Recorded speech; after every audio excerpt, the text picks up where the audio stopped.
Welcome back to our podcast, friends.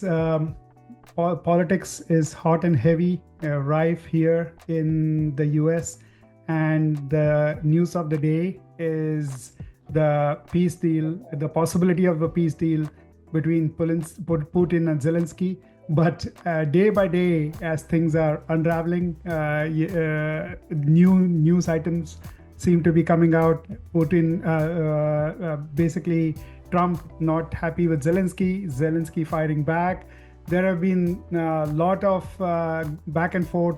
We'll dissect all that to the best of our abilities here with my good friend Arun Singh.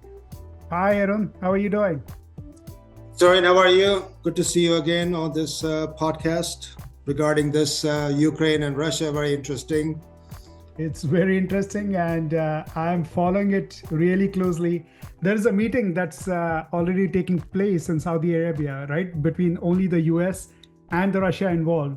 Though we were told that Zelensky would be a part of this meeting, he's not there at the table. He traveled all the way to to Turkey, and then headed back because he was not part of the initial talks. And Trump is doing a deal just to say that he's got a deal done.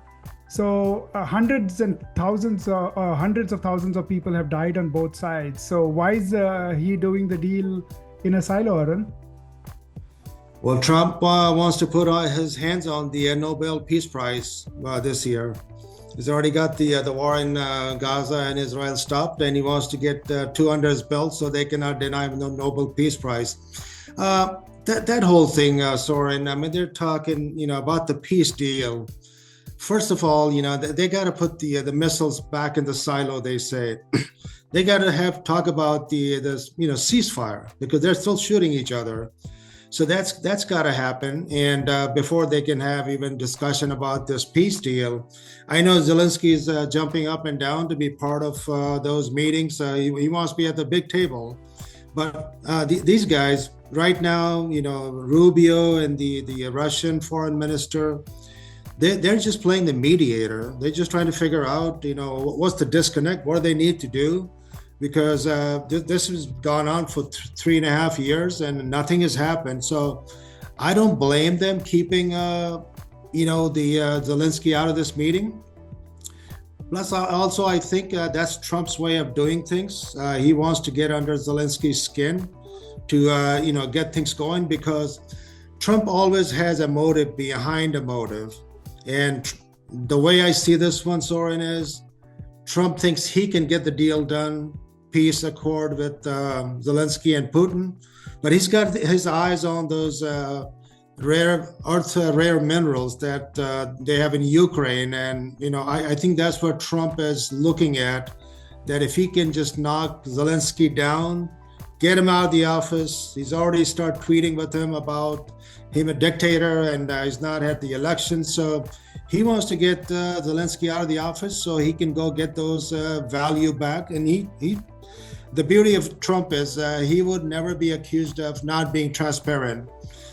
He says that, they took our money and we're not going to feel like, we're not going to feel stupid about giving $300 billion to Zelensky. So he wants to take this money back.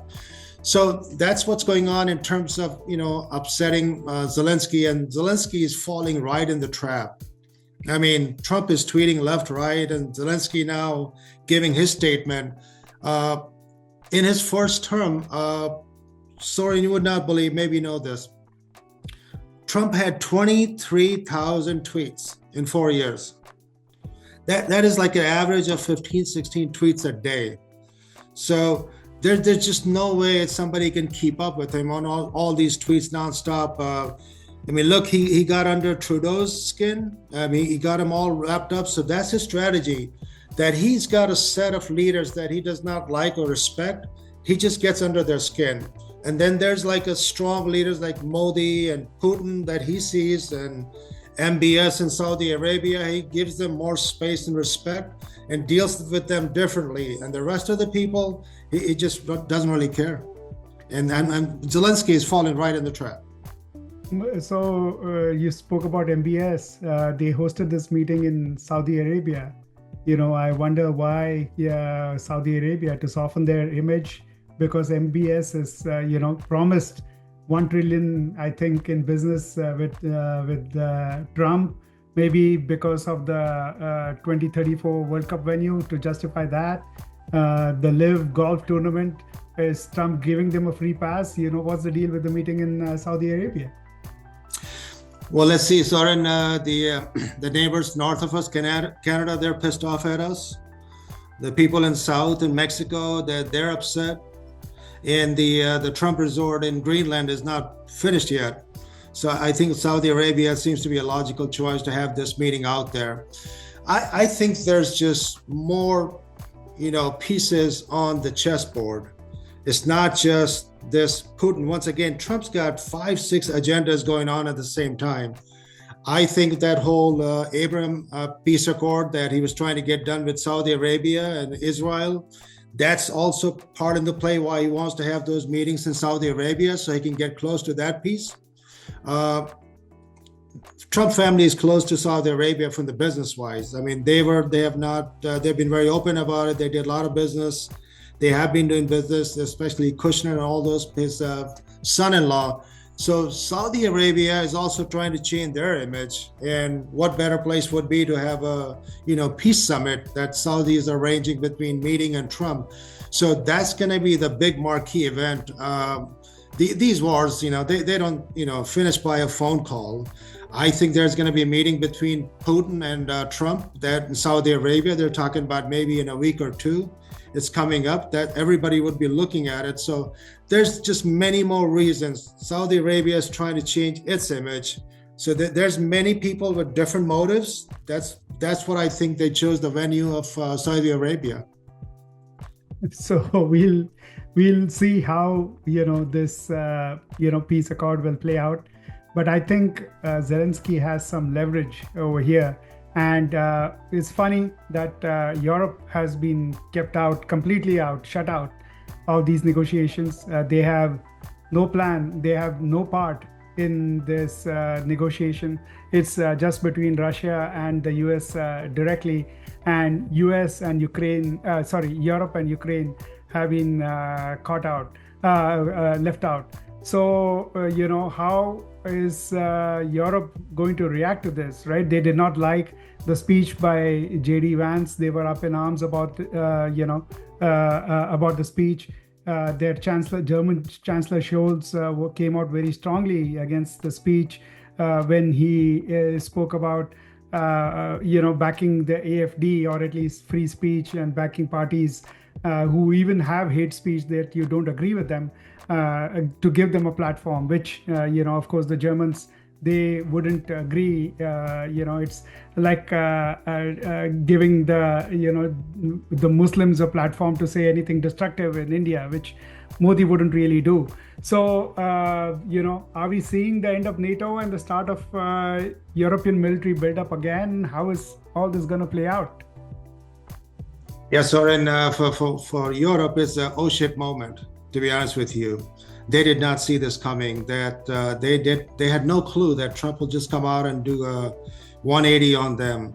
So they're just caught with their pants down basically. So they have no plan right now, and Trump is threatening Europe to go, fund the NATO, pay their bills, get out of the United Nations. So there might be a NATO without the U.S.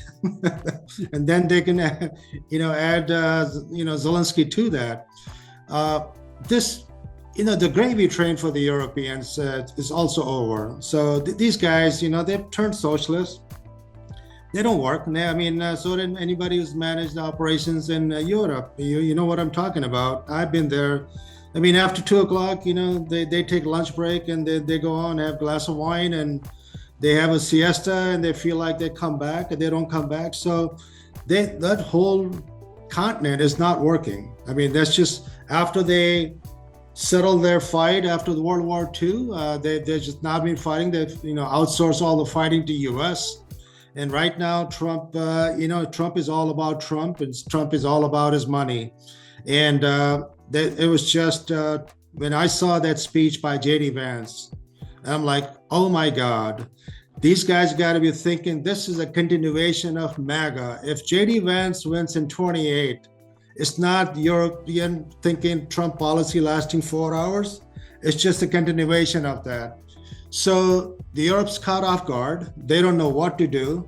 I know the British Prime Minister, he's coming up, Starmer in a couple of days to White House. I mean, the people coming to White House, I mean, that place is looks like as busy as Prayagraj Station and Mahakumbh Mela. People are coming and left, right every day, just bowing to the King Trump, and he's enjoying all this attention.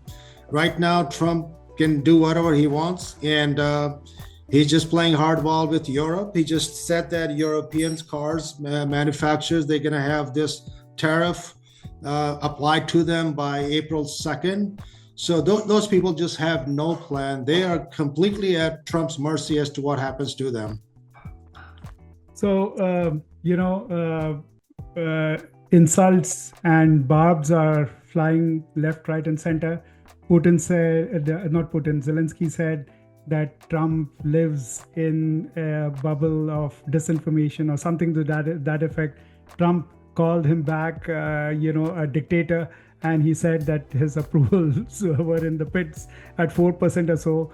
And both, Putin as well as US is asking Ukraine to go in for elections because they know if they go in for elections, Zelensky might lose, which actually his, popularity is roughly around 50%, despite what Trump says. So we are not really sure about that. And because it's the country is in the middle of the war, they don't want to go on elections, into elections. Trump says that, the US says that Russia will keep the land that was captured by them, which is a really surprising statement to make before the negotiations. Trump is demanding $500 billion in rare earth minerals, for the money that US has provided for the war so far, and Zelensky has balked on that. So these are all conditions. That don't portend to a quick settlement.